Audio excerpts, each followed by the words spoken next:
नमस्कार, विंध्या टाइम्स में आपका स्वागत है और आपके साथ में आशुतोष तिवारी।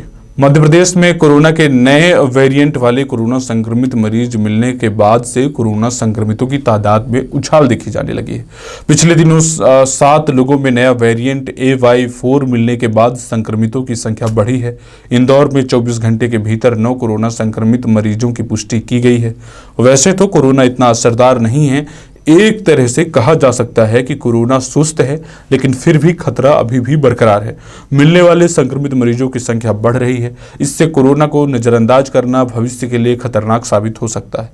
कोरोना संक्रमण की दूसरी लहर के दौरान और पहली लहर के दौरान हमने देखा कि शुरुआती दौर में एक कोरोना संक्रमित मरीज मिल रहे थे, लेकिन अचानक से और मरीजों की संख्या में वृद्धि हुई और उसके बाद परिस्थितियां कितनी भयावह हुई ये आप सभी जानते हैं। अस्पतालों में इलाज के लिए जरूरी दवाओं की किल्लत का होना और इतना ही नहीं, ऑक्सीजन के अभाव की वजह से कई कोरोना संक्रमित मरीजों ने इस देश में जान गंवाई है। प्रधानमंत्री नरेंद्र मोदी, सीएम शिवराज सिंह चौहान ऑक्सीजन की समुचित व्यवस्था के लिए पिछले कई दिनों से लगातार नए ऑक्सीजन प्लांट का उद्घाटन कर रहे हैं, लेकिन कोरोना के लिए मात्र ऑक्सीजन ही जरूरी नहीं है। इस कोरोना के नए वेरिएंट की जांच होना बेहद जरूरी है। मध्य प्रदेश में फिर उपचुनाव हैं और कोरोना का खतरा चुनावों से भी बढ़ सकता है। पहले की तरह ही लगातार हमारी आपसे यही अपील है कि आप सावधान रहें।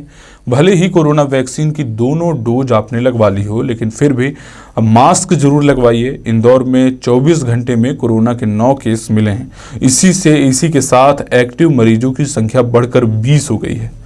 माना जा रहा है कि सभी नए मरीजों की ट्रैवल हिस्ट्री हो सकती है और हेल्थ डिपार्टमेंट की टीम मरीजों को कोविड केयर सेंटर में एडमिट कराने की तैयारी में है।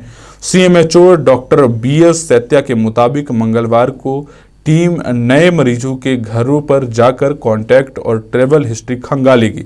सभी को कोविड केयर सेंटर में भर्ती कराया जाएगा। इससे पहले इंदौर में 4 सितंबर को कोरोना केस में एकदम से उछाल आया था। तब 9 लोग पॉजिटिव आए थे। सभी महू कैंट एरिया के थे। कॉन्टैक्ट ट्रेसिंग में मरीजों की संख्या बढ़कर 35 हो गई और फिर 42। संक्रमण बढ़ने का कारण सैन्य अधिकारी अफसरों की ट्रैवल हिस्ट्री रहा। ये सभी ट्रेनिंग के लिए राजस्थान, गोवा और दूसरी जगहों पर गए थे। सभी को महू आर्मी हॉस्पिटल में आइसोलेट किया गया था। 20 दिन में यहां संक्रमण पर नियंत्रण हुआ। सितंबर में 25 अक्टूबर की बात करें तो औसतन हर दिन 1 से 2 मरीज मिले हैं। 9 दिन ऐसे रहे जब मरीजों की संख्या शून्य रही। 2 बार लगातार 2 दिन तक यह संख्या शून्य रही। सितंबर में पॉजिटिव पाए गए कुछ लोगों के सैंपल जीनोम सीक्वेंसिंग जांच के लिए NCDC दिल्ली भेजे गए थे। हाल ही में आई रिपोर्ट में 7 लोगों में डेल्टा का वेरिएंट AY4 मिला है। इसमें से 3 लोग इंदौर के न्यू पलासिया क्षेत्र के रहने वाले हैं, जबकि 3 लोग महू और 1 व्यक्ति धार का रहने वाला है। इंदौर के तीनों लोग पिछले माह यानी सितंबर में तिरुपति बालाजी गए थे।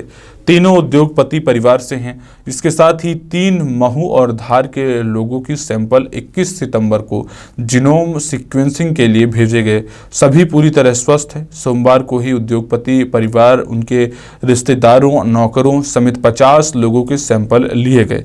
कोरोना वायरस भले सुस्त पड़ गया हो, लेकिन उसका खतरा अभी भी बरकरार है।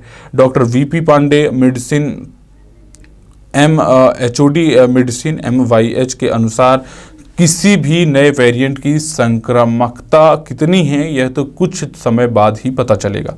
यह वायरस के नए वेरिएंट आना एक प्रक्रिया है, क्योंकि समय के साथ उसका नेचर बदलता है। लोग जागरूक रहें, घबराएं नहीं।